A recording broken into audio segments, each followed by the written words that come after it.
of the City of Manila by the Mayor, G. Atienza.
Bawas po tayo sa stage. Baka tayo problema.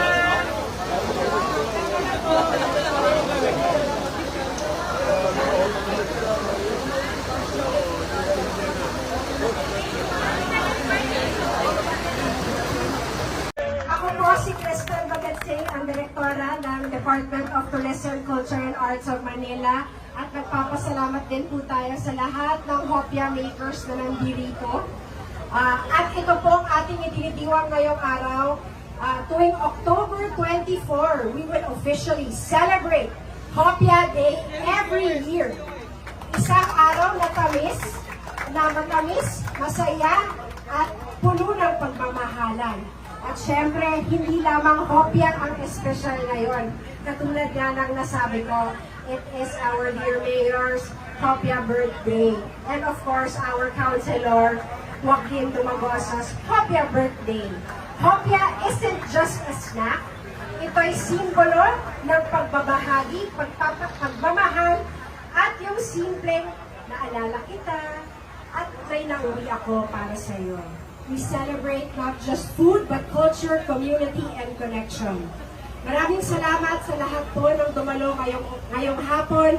Kahit na inulan tayo, let us all, I wish you all a hopya, have a great day.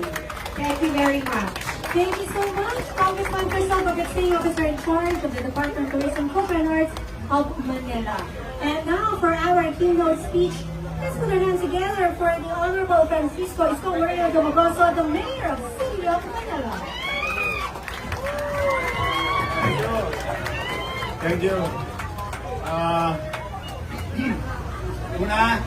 Maraming salamat sa ating mga kusihal na nandito, department head, at lahat ng Filipino-Chinese organization. And of course to our consultant and head of the Filipino-Chinese of the City of Manila office. Siya ang aming tagapag-usap, tagapag-hingi, taga-solicit, at anything that will involve the Chinatown. our friend, Director Tony C.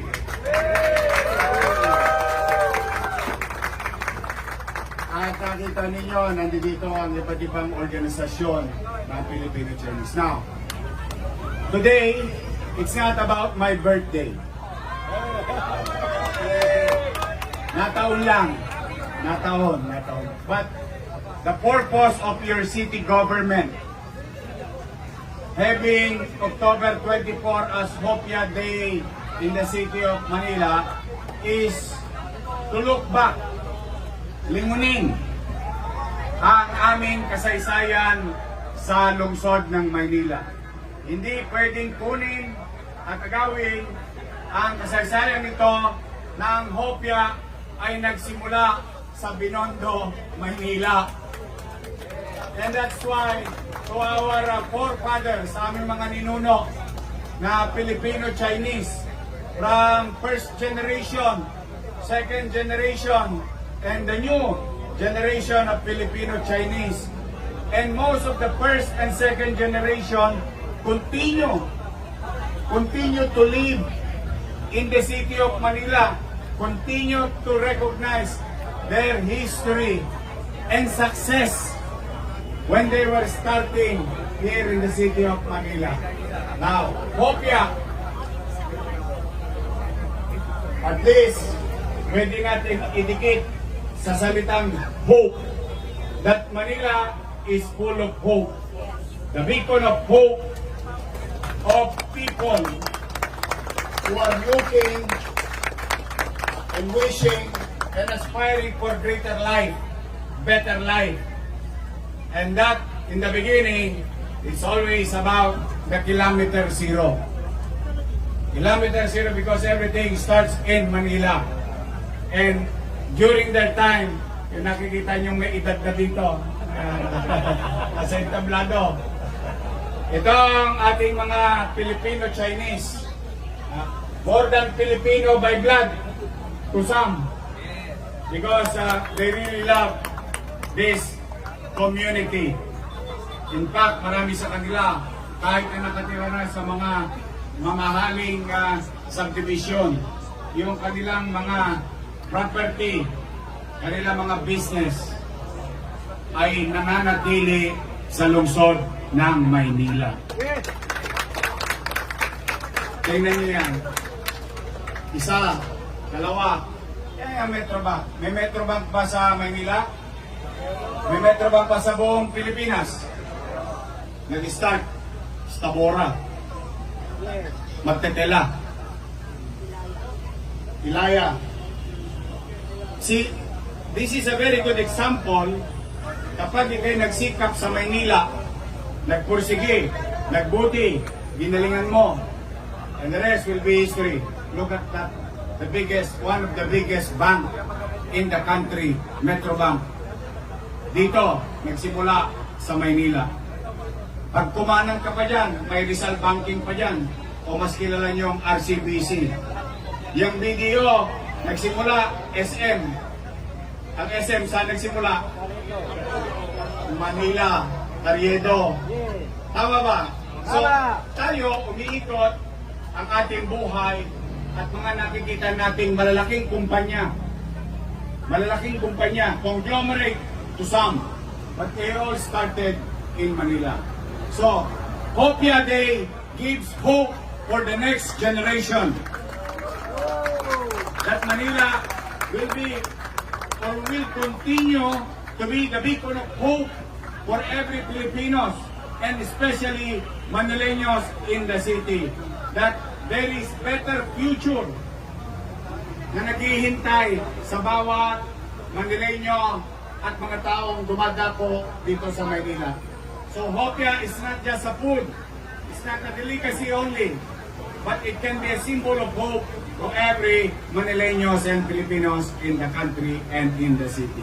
So we wanted to own it thanks to the effort of Director Tony C. and Director Crystal Pagachi of DTCAM.